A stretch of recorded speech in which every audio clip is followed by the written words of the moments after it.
Bonjour à toutes et à tous, nous sommes ravis de nous retrouver ensemble pour ce temps de louange. Nous allons célébrer le Seigneur, il est toujours bon de se retrouver. Donc nous allons commencer par ce chant qui dit que Dieu est bon, il est digne de louange. Vous célébrez avec nous, hein?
Alléluia,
Seigneur, merci pour tout ce que tu fais encore, Jésus.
Quelle joie de se retrouver à nouveau sur notre chaîne YouTube ce matin pour célébrer, élever la plus belle, la plus glorieuse des personnes, Jésus-Christ, notre Sauveur, notre Seigneur.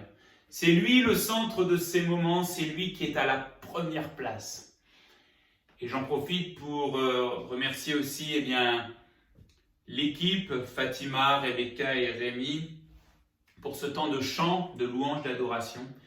Et nous sommes aussi dans la joie de nous retrouver pour, écouter le message de Jésus, écouter le divin conseil de Jésus, parce que le Seigneur est celui qui a une parole pour nous, et cette parole est une parole de vie. Alors, je vous invite, tout de suite, sans plus attendre, à méditer avec moi sur ces 3 mots. Objectif, Jésus-Christ. Pourquoi objectif Jésus-Christ ? Parce que nous sommes le 28 juin, dans quelques jours, juillet, août, les grandes vacances d'été, sont à la porte. Et pendant ces temps, certainement que, plusieurs d'entre nous, on va partir en vacances, on va se reposer, on va décrocher, de beaucoup de choses. Faisons attention de ne pas décrocher de Jésus-Christ, mais qu'au contraire, ces temps servent à nous décrocher de pas mal de choses pour nous attacher toujours plus à notre Sauveur, à notre Seigneur. Et puis, après le mois de septembre, la rentrée. Alors la rentrée, nous ne savons pas de quoi demain sera fait, surtout dans ces temps de crise que notre pays traverse et que le monde traverse. Mais ce que nous pouvons dire, c'est que il est bon de préparer ces moments par la foi, dans la prière, en remettant les uns les autres, chacun ensemble dans nos cœurs, le principal objectif de nos vies chrétiennes. Et de pouvoir nous tourner tous ensemble, comme les tournesols qui se tournent dans la même direction, le soleil. De nous tourner tous ensemble vers le soleil de la justice, vers la lumière des nations, vers Jésus-Christ, et Jésus-Christ seulement. Vous savez que l'être humain, c'est-à-dire chacun d'entre nous, est par nature animé d'objectifs,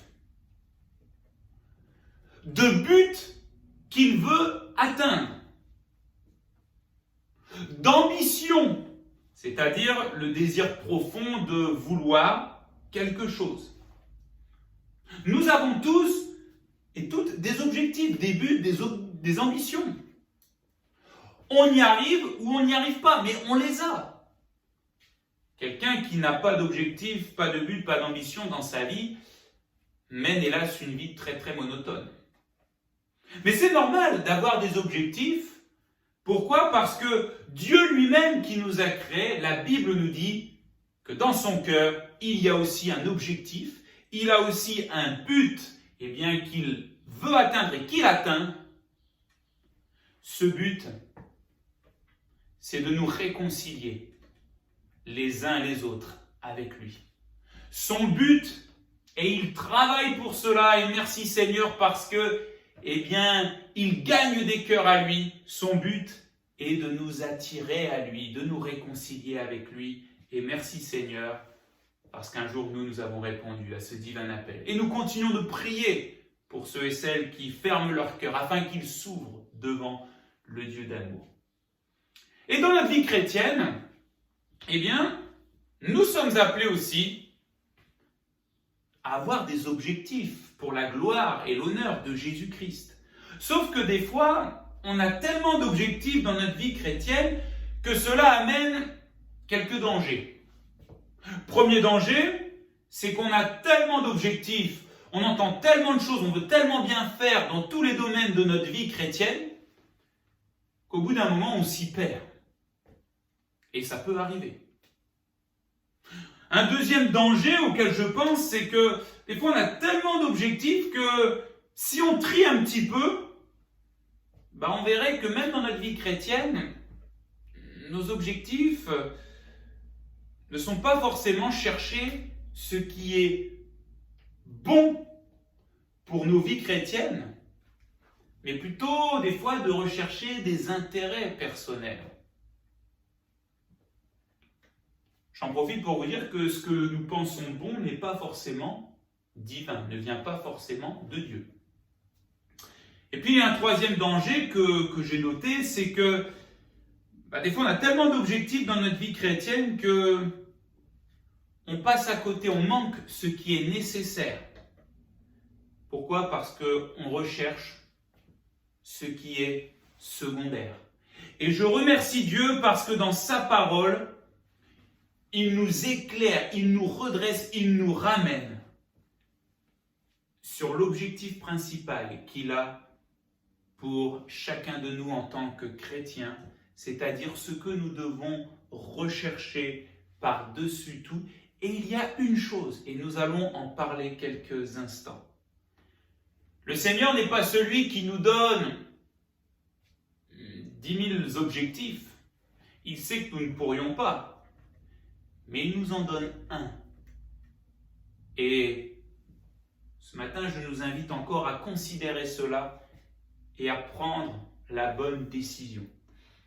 La principale erreur dans notre vie de disciple de Jésus est de ne pas confondre l'objectif principal d'avec les bénédictions qui en découleront. On va le voir, mais bien souvent, nos objectifs, c'est de courir après les bénédictions,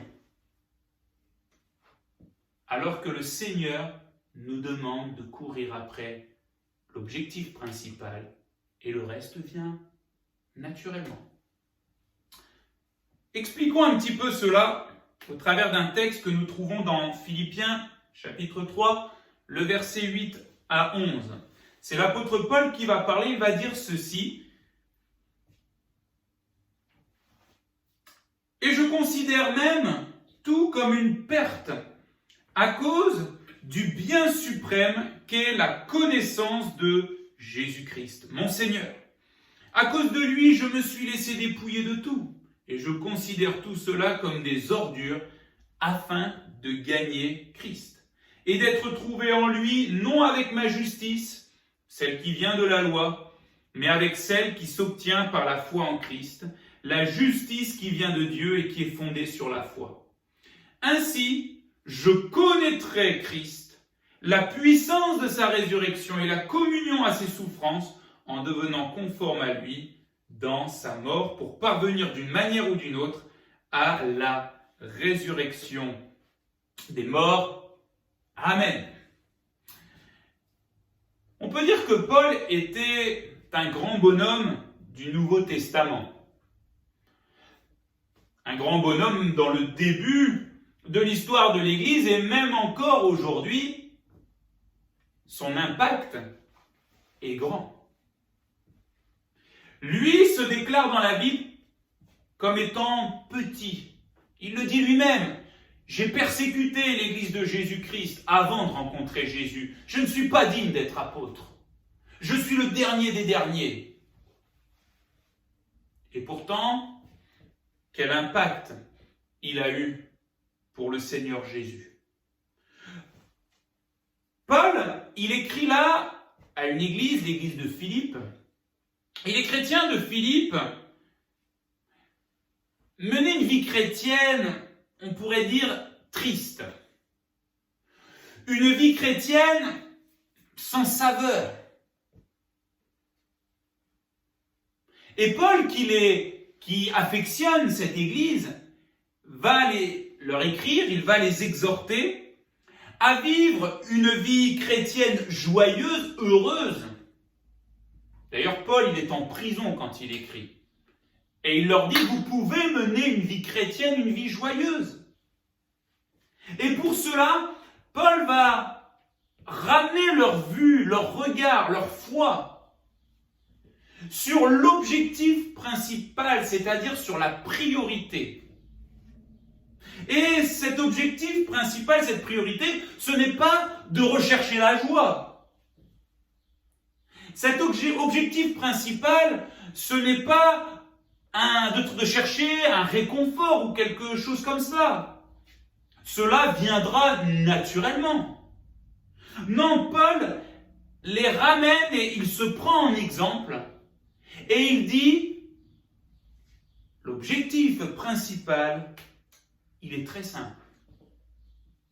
C'est de connaître Jésus-Christ tous les jours d'une manière personnelle. C'est de connaître Jésus-Christ.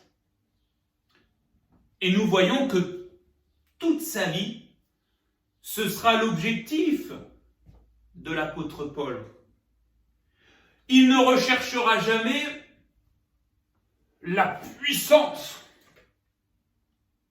Il ne recherchera jamais les miracles.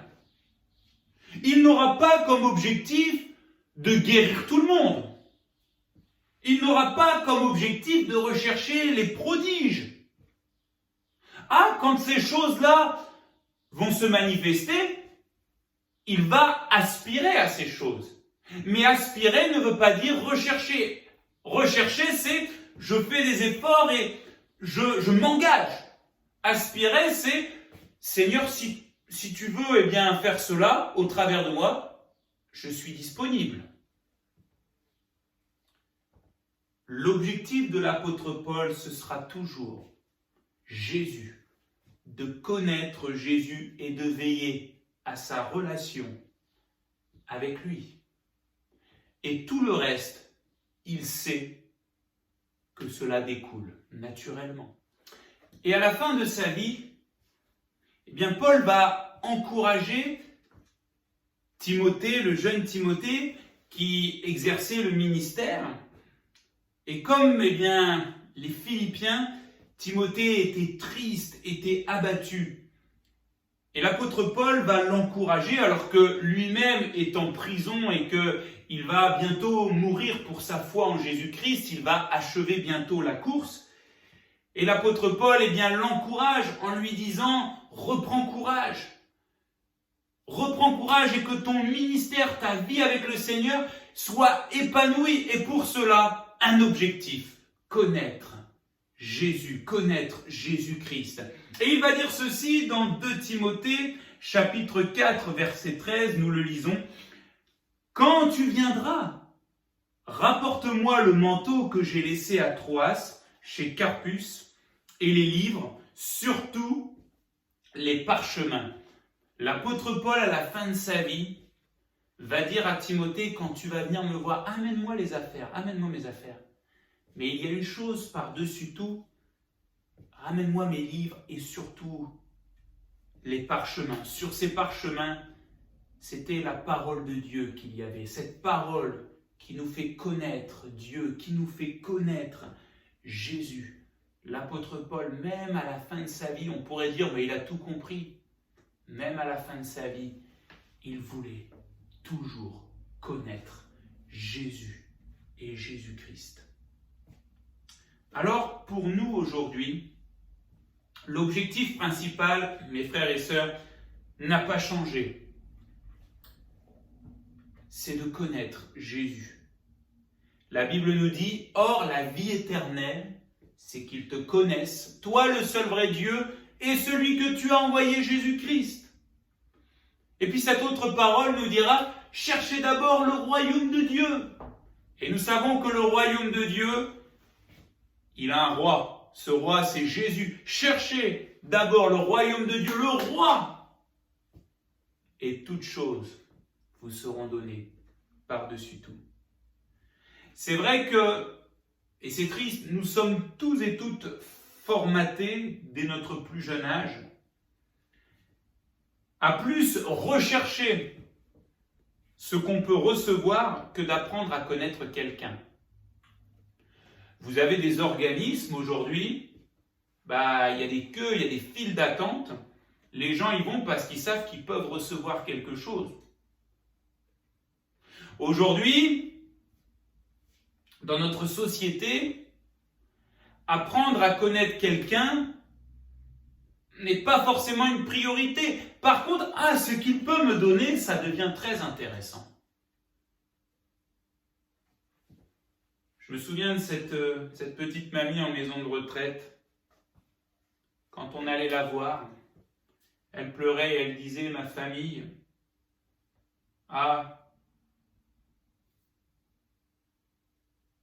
quand je donnais, ils étaient là. Mais aujourd'hui, pour être avec moi, venir me voir, m'encourager, partager avec moi, il n'y a plus personne.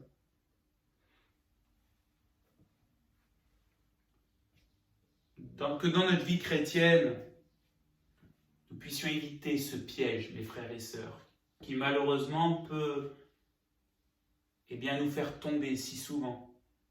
Ce piège, c'est venir à Jésus juste pour recevoir ce qu'il donne, juste pour recevoir ses bénédictions, au lieu de vivre la réelle bénédiction puissante. C'est une communion avec lui. Une communion avec lui. Est-ce que dans ma vie chrétienne, posons-nous cette question. Est-ce que je cours après ce que Jésus donne ou est-ce que je cours après Jésus, connaître qui il est?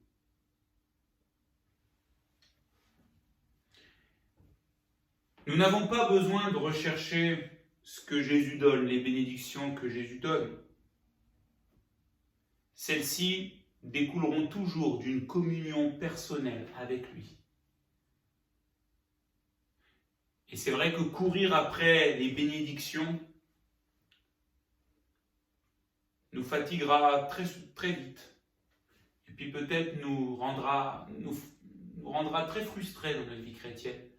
Alors que si notre objectif reste de connaître Jésus, et seulement Jésus, on n'aura même pas besoin de courir après quoi que ce soit, les bénédictions et ce qu'il a pour nous viendront. Bien trop souvent, on veut du surnaturel. Bien trop souvent, on veut du sensationnel. Bien trop souvent, on veut une vie chrétienne grand 8. Ah, vous comprenez, frère, j'ai pas envie de m'ennuyer avec le Seigneur. Il faut la puissance, les miracles, les guérisons. Et à cause de ça, on ne cherche plus Jésus. Mais on cherche les miracles de Jésus. On cherche la guérison de Jésus, la délivrance de Jésus. On cherche l'esprit de Jésus. On cherche les prophéties de Jésus.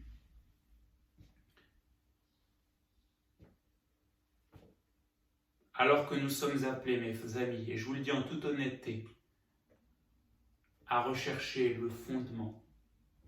Parce que toutes ces choses-là, même si elles peuvent être légitimes, ne sont pas le fondement. Le fondement solide, durable, c'est Jésus.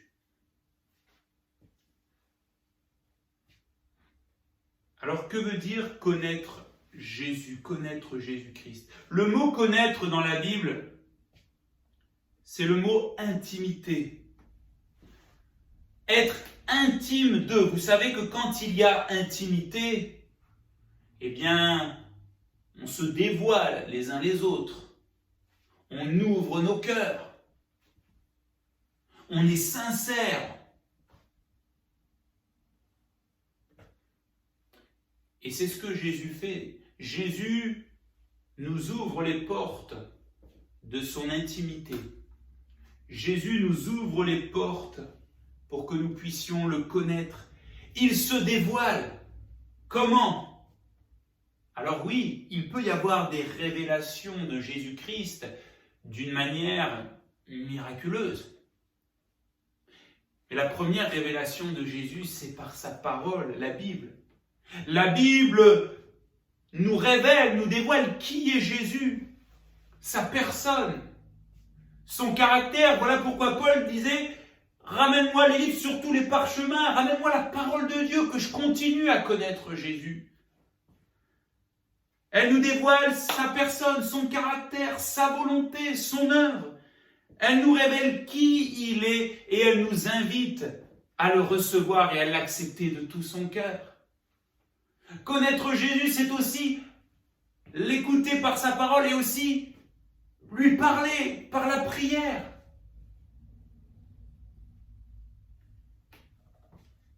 Connaître Jésus, c'est avoir des tête-à-tête avec lui. Des moments où nous fermons bien des portes. Et nous sommes là dans le lieu secret, dans sa présence, pour qu'il parle à notre cœur et que nous puissions aussi lui parler, qu'il y ait un échange. La vie chrétienne, la vie éternelle, c'est de le connaître. Rien de plus. Connaître Jésus amènera, et je terminerai par là, amènera certaines choses, et la première chose qui est là dans mon cœur, je voudrais vous partager, c'est que ça amène la joie dans le cœur de Dieu. Savez-vous, et si vous le savez, je vous le rappelle, que quand nous sommes dans l'intimité de Jésus, quand nous apprenons à le connaître, quand nous avons cette relation avec lui, cela réjouit le cœur de Dieu, parce que la Bible nous dit que c'est sa volonté. Dieu siège au milieu de son peuple, des louanges de son peuple. Dieu se tient dans l'assemblée. Que des textes qui nous montrent que c'est sa volonté, que Dieu se réjouit quand il est en communion avec son peuple. Dieu se réjouit, Jésus se réjouit quand nous apprenons à le connaître sans rien attendre en retour. Ensuite, connaître Jésus amènera toujours un changement de vie. Oui, nous l'avons dit la semaine dernière, quand nous avons parlé des parents et des enfants, mais plus je suis en communion avec quelqu'un, plus je suis en relation avec quelqu'un, et plus il y a une influence, bonne ou mauvaise, qui s'effectue. On déteint les uns sur les autres. Ce qui est merveilleux avec Jésus, c'est que c'est toujours une bonne influence. Et ce qui est merveilleux avec Jésus, c'est que nous ne déteignons jamais sur lui, mais c'est toujours lui qui déteint sur nous. Ce qui veut dire que quand je prends du temps avec Jésus, quand j'apprends à le connaître, cela le réjouit, mais cela change aussi ma vie, mon cœur. Parce que,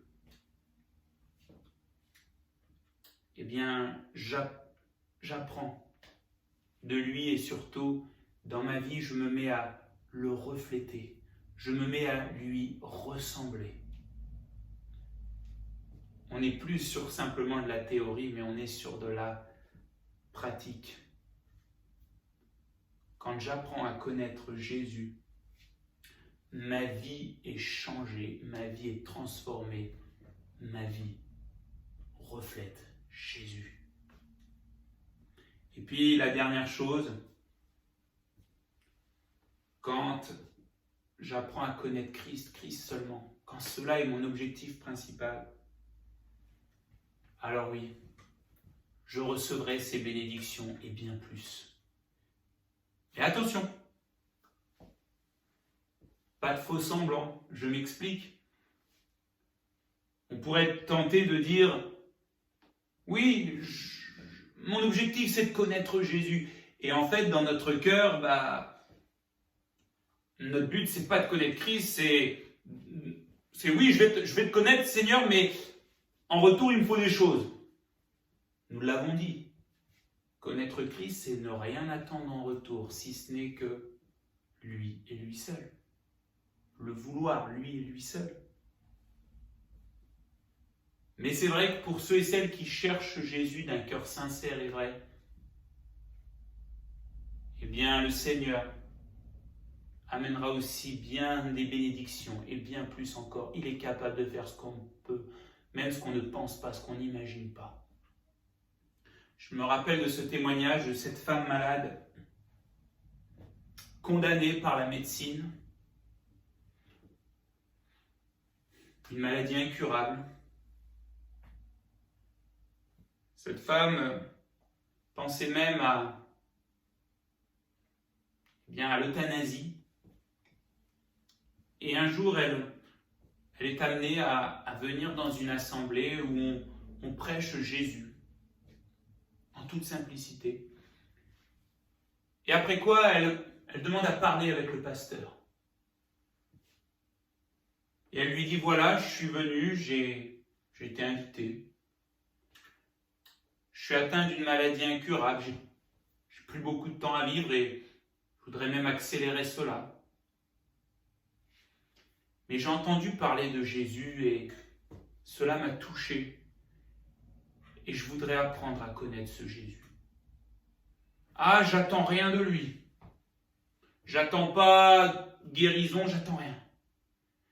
Mais je veux apprendre à le connaître parce que j'ai été touché. Alors le pasteur lui dit, mais vous faites la volonté du Seigneur, de vouloir connaître Jésus-Christ. Alors, elle a commencé à apprendre à connaître Christ. Cette femme a été touchée dans son cœur. Elle a accepté Jésus. Elle s'est engagée avec lui. Et alors qu'elle n'a rien demandé de plus, cette femme a vu la guérison dans son corps. Tu cherches des miracles, des prodiges, puis tu vois rien se passer. Moi, j'aimerais te dire, ne cherche pas cela. Mais recherchons Jésus-Christ dans la prière, dans la lecture de sa parole, dans notre vie de tous les jours. Recherchons-le tel qu'il est vraiment. Et pour le reste, c'est lui qui se charge de tout. Que nous arrêtions de courir après des objectifs qui ne sont pas nécessaires, qui sont secondaires, pour courir après l'objectif principal, Jésus, et seulement Jésus. Est-ce qu'on peut prier ensemble? Seigneur Jésus, merci. Merci pour ta parole. Merci pour ton message qui est simple mais puissant. Seigneur, nous voulons te demander pardon d'avoir été bien trop souvent des consommateurs de bénédictions, des consommateurs de miraculeux, des consommateurs de choses secondaires. Alors que ce que tu nous as appelé, c'est d'être avec toi et d'être en communion, en relation avec toi. Seigneur, je prie pour ma vie déjà, mais aussi pour tous ceux et toutes celles qui regardent cette vidéo et pour les autres aussi, afin que, Seigneur, tu nous ramènes à l'objectif principal, qui est de te connaître, qui est de rechercher ta volonté. Et que, Seigneur Jésus, nous puissions encore réjouir ton cœur de Père. C'est vrai, ce qui réjouit un parent, ce n'est pas forcément quand son enfant vient toujours pour lui demander quelque chose qu'il voudrait, mais c'est d'avoir du temps avec son enfant de qualité, de partage, de communion, et c'est ce que tu veux. Seigneur, nous voulons aussi, que nos vies continuent d'être changées, que, Seigneur, tu sois vu au travers de nous. Et puis, Seigneur, si dans ta grâce, tu désires agir avec puissance, nous faire vivre encore le miraculeux, le surnaturel, qui est le naturel de Dieu, Seigneur, nous voulons dire simplement que, oui, nous sommes là disponibles, mais notre priorité, c'est toi, Seigneur, et toi seul. Je te loue, je te bénis, je te rends grâce. Je te prie pour ces temps de grandes vacances. Je te prie pour cette rentrée de septembre. Et que ton Église soit une Église qui connaît, qui grandit avec la personne de Jésus-Christ. Dans la personne de Jésus-Christ. Merci Seigneur. Amen. Amen. Quelques annonces avant de terminer par un dernier chant. Rendez-vous mardi soir. L'heure pour mardi va évoluer puisque ce ne sera pas à 19h30 mais à 20h30, notez-le bien. On se retrouve sur Zoom, sur l'application Zoom pour prier ensemble. Voilà, donc soyez les bienvenus. On vous enverra les codes pour que vous puissiez venir à cette réunion Zoom à 20h30 mardi. Et puis dimanche prochain, notre temps de célébration, ce sera le 5 juillet. Nous aurons la joie de recevoir, et bien sûr, notre chaîne YouTube, le pasteur René Delattre, qui a été aussi pasteur ici à Cavaillon pendant 2 ans. Il nous partagera le message de Jésus-Christ. Et après quoi, nous recommencerons nos réunions en présentiel. Mais pour cela, je vous donnerai plus d'infos dans les temps qui arrivent. Soyez bénis et je laisse Fatima, Rebecca et Rémi pour un dernier chant. Soyez bénis et à bientôt.